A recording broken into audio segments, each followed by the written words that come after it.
మీకు చిన్న ప్రశ్న. మీరెప్పుడైనా పేదవారి కోసం చారిటీకి డబ్బులు ఇచ్చారా? ఆ డబ్బు ఎవరో ఒకరికి ఏదో రకంగా సాయపడొచ్చని మీరు అనుకోవచ్చు. కానీ మీ డబ్బుతో ఆ ట్రస్ట్ అధినేత విదేశీ ట్రిప్ వెళ్ళాడని, ఓ 5 స్టార్ హోటల్లో ఉచితంగా బస చేశాడని, లేదా ఖరీదైన కారు కొన్నాడని తెలిస్తే, అవును ఇది నిజం.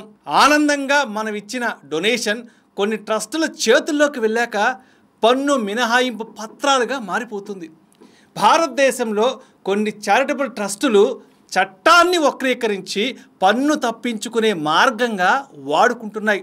ఓ ట్రస్ట్కి చారిటబుల్ హోదా రావాలి అంటే పేదల సంక్షేమం, విద్య, వైద్య సేవలు, పర్యావరణ పరిరక్షణ, మానవ సేవ ఇలాంటి సేవా ఉద్దేశాలతో ఉన్న ట్రస్టులకు పన్ను మినహాయింపు ఉంటుంది.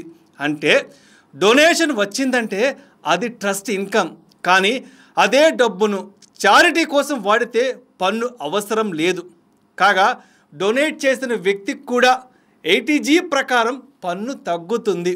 కొంతమంది వ్యాపారులు, సెలబ్రిటీలు, రాజకీయ నాయకులు తమ సొంత ఆదాయాన్ని నేరుగా తీసుకోకుండా మీ డబ్బును నా ట్రస్ట్కి డొనేట్ చేయండి అంటారు.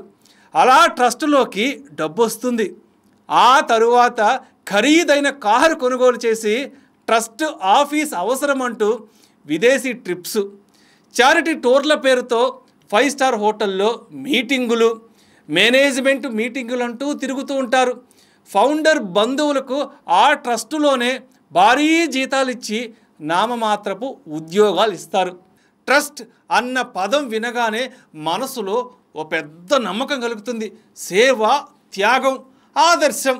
కానీ 2016-18 మధ్య అహ్మదాబాద్లోని ఓ ప్రసిద్ధ చారిటబుల్ ట్రస్ట్ని ఐటీ శాఖ ఒక్కసారి డోర్ తట్టి దర్యాప్తు చేపట్టింది. కాగా దర్యాప్తులో బయటపడింది ఏంటంటే, ట్రస్ట్ స్టాఫ్కి జీతాలు క్యాష్లో ఇచ్చేవాళ్ళు. ట్రస్టీలు ట్రస్ట్ నిధులను తమ ప్రయోజనాలకు వాడుకున్నారు. వారి దగ్గర ఆర్థిక లావాదేవీలకు సరైన రికార్డులు కూడా లేవు. ఇవన్నీ చూసిన ఇన్కమ్ ట్యాక్స్ అప్పీలేట్ ట్రిబ్యునల్ ఇది ట్రస్ట్ కాదు అని తేల్చేసింది. పన్ను మినహాయింపులన్నీ రద్దు చేసింది. అలా ఆ ఘటన తర్వాతే అనేక ట్రస్టులు ఐటీ శాఖ రాడార్లోకి వచ్చేసాయి.